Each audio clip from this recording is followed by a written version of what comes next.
Hello दोस्तों, मैं हूं केपी सिंह और सक्सेस विद केपी परिवार की तरफ से आपके उज्जवल भविष्य के लिए कुछ प्रश्न मैं लेकर आपके लिए आया हूं।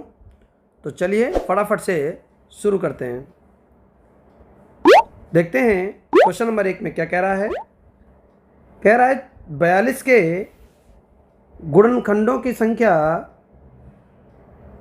बताइए। तो आपको क्या करना है, इस प्रश्न के लिए आप 42 लिखेंगे और उसके गुणनखंड करना स्टार्ट कर देंगे। 2 से काटा 21 हो गया, फिर 3 से काटा तो 7 हो गया, फिर 7 से काटा तो 1 हो गया। अर्थात गुणनखंड हमारे क्या बन गए हैं, 2 की घात 1 गुणे 3 की घात 1 गुणे 7 की घात 1 लिखेंगे तो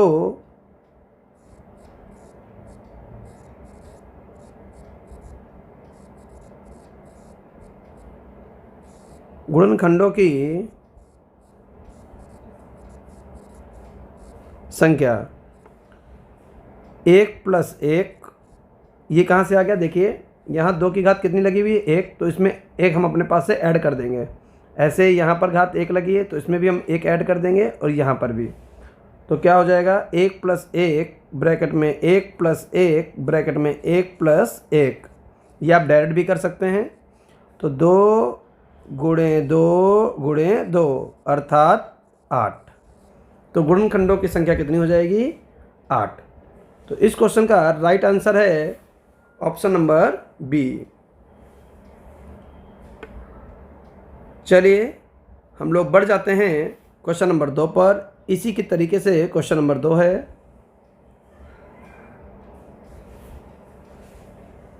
संख्या 105 के गुणनखंडों की संख्या है। तो हम क्या करेंगे, 105 लिख लेंगे और 5 से काटेंगे, 5 दूनी 10, 5 एकम 5, 3 सत्ते 21, 7 एकम 7। तो गुणनखंड क्या बनेंगे, गुणनखंड बनेंगे 5 की घात 1 गुणे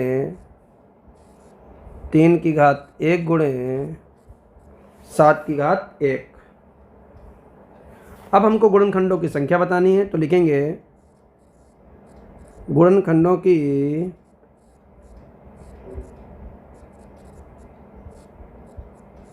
संख्या बराबर। तो गुणनखंडों की संख्या क्या बनेगी, 1 + 1 ब्रैकेट में 1 + 1 ब्रैकेट में 1 + 1, जितनी घात होती है उसमें 1 बढ़ाकर हम लोग गुणा कर देते हैं। अर्थात 2 गुणे 2 गुणे 2, तो आंसर आ जाएगा 8। Option number D is the right answer of this question. तो क्वेश्चन नंबर 2 का आंसर आ चुका है ऑप्शन डी। उम्मीद करते हैं कि आपको बहुत अच्छे से समझ में आ गया होगा। चलेंगे क्वेश्चन नंबर 3 की तरफ।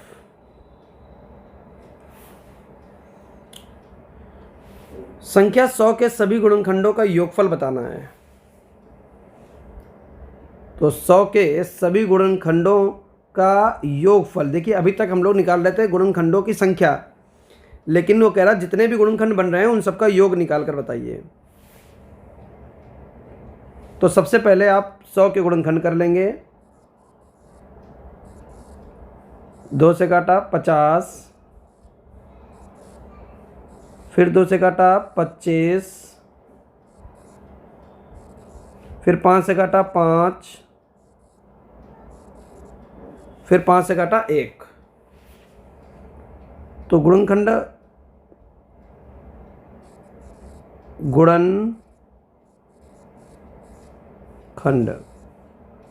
क्या बन जाएंगे, 2 की घात 2 गुणे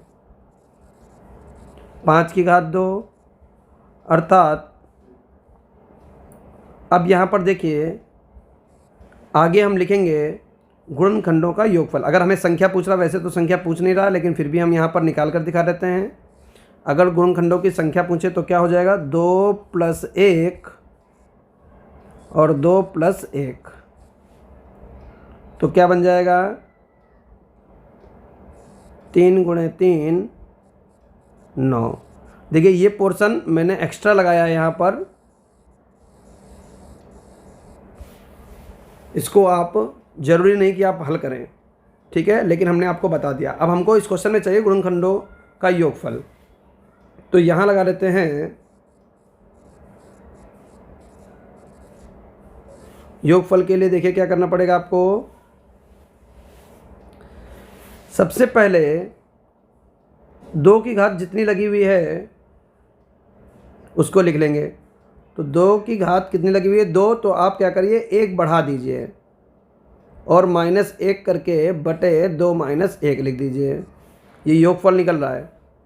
ठीक है, क्या था फिर से रिपीट कर देते। देखिए 2 की घात कितनी लगी है, 2, तो आपको क्या करना है, घात 1 बढ़ा देनी, 2 की घात 3 में से 1 घटा देना है और बटे 2 - 1 कर देना है। अब दूसरे गुणनखंड पर चलेंगे, तो दूसरा गुणनखंड में क्या लिखा हुआ है, 5 की घात 2। तो देखिए क्या लिखेंगे, यहाँ पर लिखेंगे गुणा 5 की घात 3 - 1 बटे 5 - 1। तो लिखेंगे 2 की घात 3 का मान 8 होता है, 8 में से 1 गया 7 बटे 2 में से 1 गया 1, गुणे 5 की घात 3 का मान 125 होता है और 1 चला गया तो 124 बटे 4, तो बन गया 4 × 12, 4 × 4, तो 31 के 7 से गुणा कर लेंगे तो 7 × 7, 7 × 21, तो आ गया 217। तो इस तरीके से हम लोग इसको लगा सकते हैं। तो option number C is the right answer of this question, यानी क्वेश्चन नंबर 3 का सही आंसर ऑप्शन नंबर सी है 217। उम्मीद करते हैं कि आपको बढ़िया से समझ में आ गया होगा।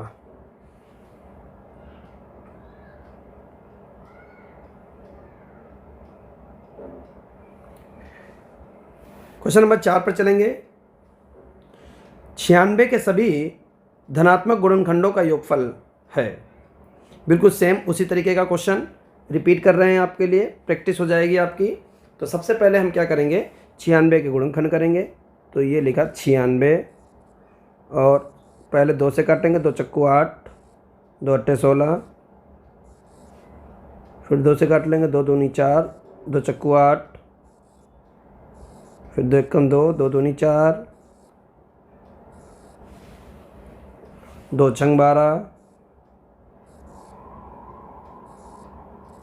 2 × 3 = 6, 3 × 1 = 3। तो सबसे पहले लिखेंगे गुणनखंड। तो गुणनखंड क्या है, 2 कितनी बार है, 1 बार, 2 3 4 5, तो 2 की घात 5 गुणे 3 कितनी बार है, 1 बार, तो हम क्या लिख देंगे, 3 की घात 1। अब योगफल निकाल लेते हैं। अगर संख्या निकालना हो तो संख्या का स्टेप आप जानते हैं क्या होता है। संख्या बराबर हो जाएगा 5 + 1 और 1 + 1, तो 5 और 1 6 गुणे 2, 6 दूनी 12 गुणनखंड होंगे। लेकिन ये पोर्शन आपसे क्वेश्चन में नहीं पूछ रहा, ये हमने आपको एक्स्ट्रा समझा दिया।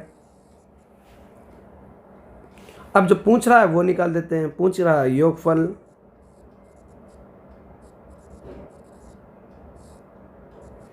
तो योगफल कैसे निकालोगे, देखिए यहाँ पर लिखा हुआ 2 की घात 5, तो क्या लिखेंगे, 2 की घात 6 - 1 बटे 2 - 1, जितनी घात है उतना बढ़ा कर लिख देंगे, 1 1 घटा देंगे, गुणे 3 की घात 1 लिखा हुआ है, क्या लिखा हुआ, 3 की घात 1, तो इसको क्या लिखेंगे, 3 की घात 2 - 1 बटे 3 - 1, तो हो जाएगा 2 की घात 6 का मान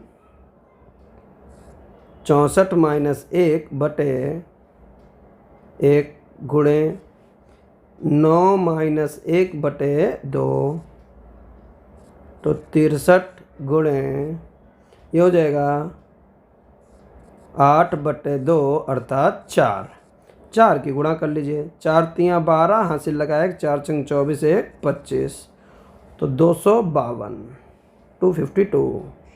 option number C is the right answer of question number 4।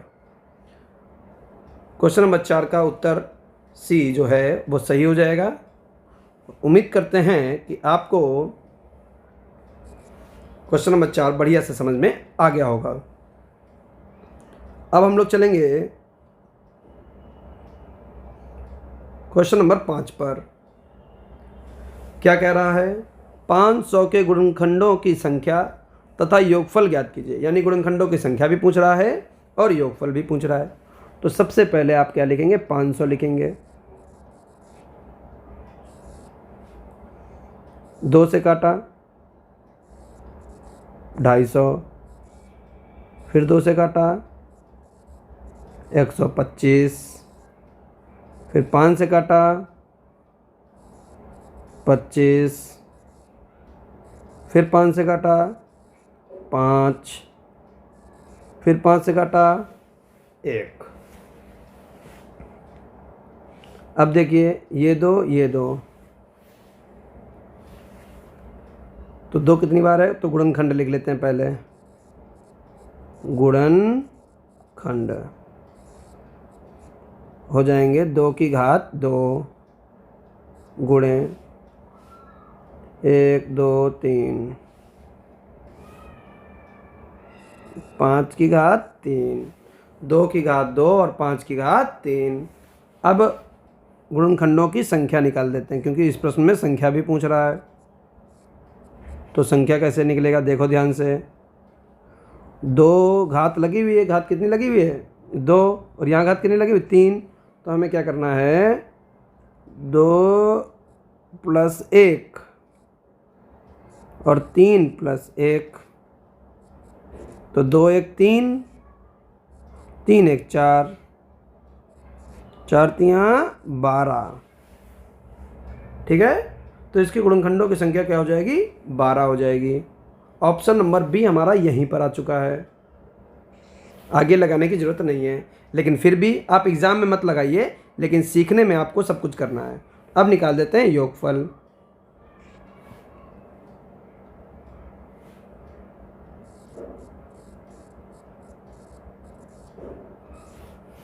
योगफल कैसे निकलता है? आप देखिए कि 2 की घात कितनी लगी हुई है? 2 की घात 2 लगी हुई, तो आप क्या लिखेंगे? 2 की घात 3 माइनस 1 बटे 2 माइनस 1 गुणे, यहाँ पर 5 की घात कितनी लगी हुई है? 3, तो आप क्या लिखेंगे? 5 की घात 4 माइनस 1 बटे 5 माइनस 1, तो 2 की घात 3 का मान 8, 8 में से 1 गया 7 बटे 1 गुणे 5 की घात 4, 5 की घात 4 का मान होता है 625 माइनस 1 बटे 4, तो ये हो गया 7 गुणे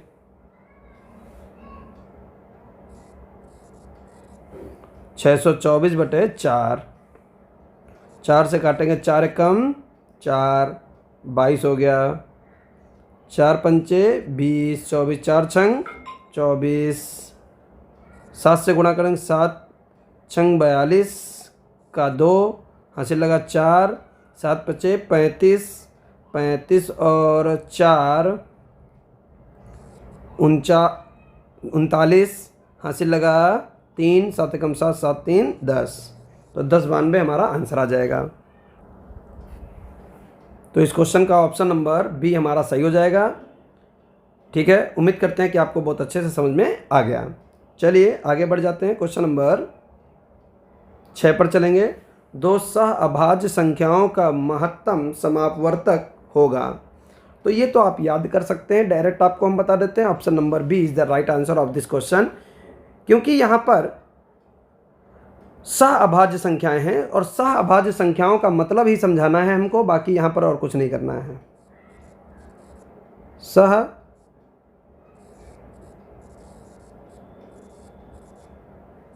अभाज्य, तो सहअभाज्य संख्याएं कौन सी होती हैं? सहअभाज्य संख्याएं ऐसी संख्याएं जो आपस में सरल ना हो। सरल भाषा में हम आपको बता रहे हैं, ऐसी संख्याएं जो आपस में सरल ना हो। जैसे 2 और 3 ये सहअभाज्य संख्याएं हैं, 5 4 सहअभाज्य संख्याएं हैं, 4 9 सहअभाज्य संख्याएं हैं, 11 12 सहअभाज्य संख्याएं हैं। समझ गए? तो ये सहअभाज्य संख्याएं होती हैं जो आपस में सरल ना हो। क्लियर है? 13 15 ये सहअभाज्य संख्याएं हैं, 3 7 ऐसे अनंत सहअभाज्य संख्याएं हो सकती हैं। अब सहअभाज्य संख्याएं जो भी होंगी, अब जैसे हम ये बता देते हैं आपको सहअभाज्य संख्याएं कौन सी नहीं होंगी। तो सहअभाज्य संख्याएं जैसे 2 लिख दिया आपने और 4 लिख दिया, तो सहअभाज्य नहीं है। क्यों? क्योंकि ये सरल हो रहा है, 2 1 कम 2, 2 दूनी 4। ठीक है। 3 9 ये सहअभाज्य संख्या नहीं है। क्यों नहीं है? क्योंकि ये कट रही हैं, सरल हो रही हैं, तो ये भी सहअभाज्य नहीं है। इसी प्रकार आगे भी। अब यहाँ पर कह रहा है महत्तम समापवर्त बताइए, और सहअभाज्य संख्याओं को काटने के लिए ऐसी कोई भी हमारे पास संख्या नहीं होती है जो दोनों संख्या को काटे, जो दोनों संख्याओं को काटे। इसलिए इसका मासा जो हमारा होगा वो कितना हो जाएगा? 1 हो जाएगा। कितना हो जाएगा? 1 हो जाएगा। 2 और 3 किसी भी संख्या से कट नहीं रही है, इसलिए इसका मासा कितना हो गया? 1 हो गया।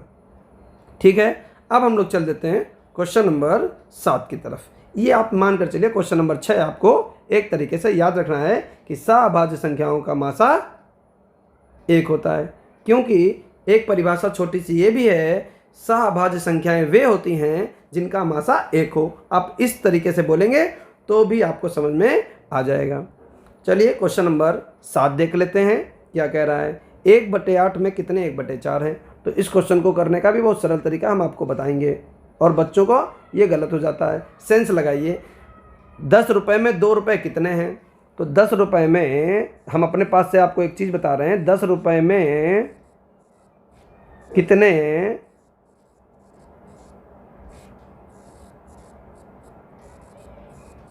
2 रुपये हैं?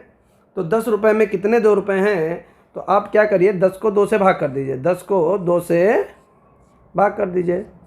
5 हैं, यानी 2 के 5 सिक्के हो जाएंगे, वो 10 रुपये बना देंगे।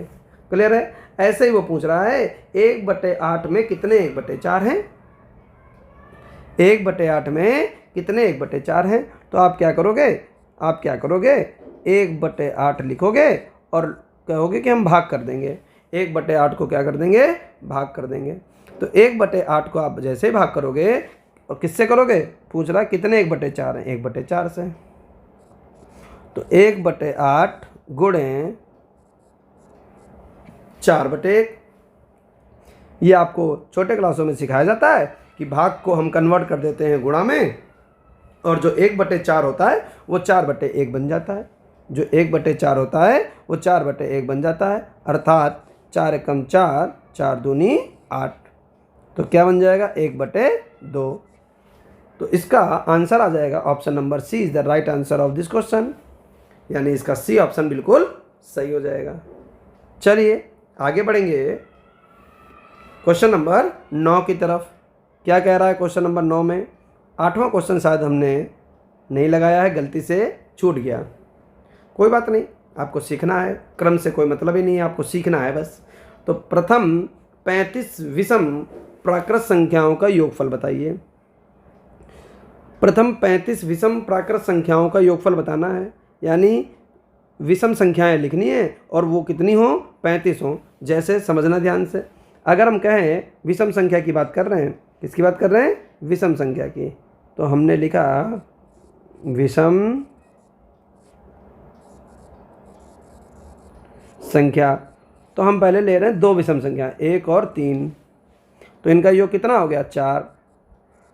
तो हम कुछ देख रहे हैं, क्या देख रहे हैं कि जब 2 विषम संख्या लेते हैं तो आंसर 4 आता है। ठीक, अगर हम 3 विषम संख्या ले लें, 1 + 3 + 5, तो आंसर कितना था 5 8 और 1 9। अगर हम 4 विषम संख्या ले लें 1 + 3 + 5 + 7 तो 16 आता है। तो हम एक चीज़ समझ रहे हैं, जब 2 विषम संख्याएं ली तो 2 की घात 2 बनाया, 3 विषम संख्या ली तो 3 की घात 2, 4 विषम संख्या तो 4 की घात 2, और अगर हम n विषम संख्या की बात करें, आपके पास एक फॉर्मूला आ चुका है क्या, प्रथम n विषम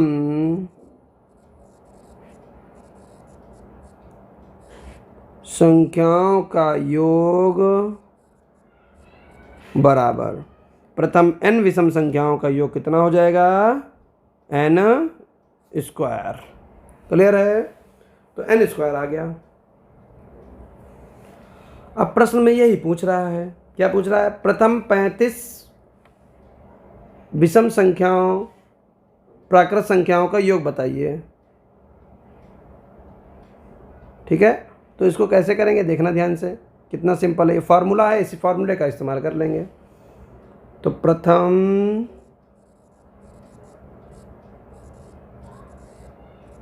35 विषम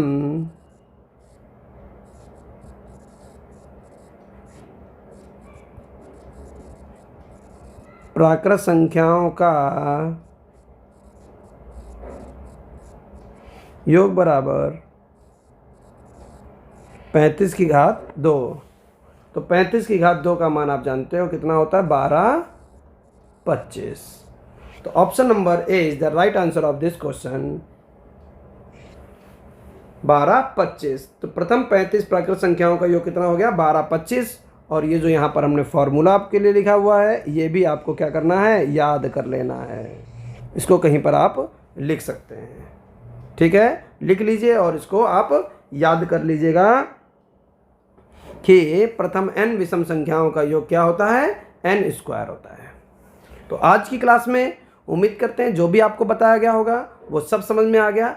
अगर मेरा बताया हुआ आपको अच्छा लगे तो वीडियो को लाइक करें, चैनल पर नए हैं तो चैनल को सब्सक्राइब करें, और मेरे व्लॉग चैनल पर जुड़ना चाहते हैं तो उसका लिंक भी मैंने नीचे डिस्क्रिप्शन बॉक्स में दे रखा है, वहाँ से जाकर आप उसको सब्सक्राइब कर सकते हैं। Thank you for watching.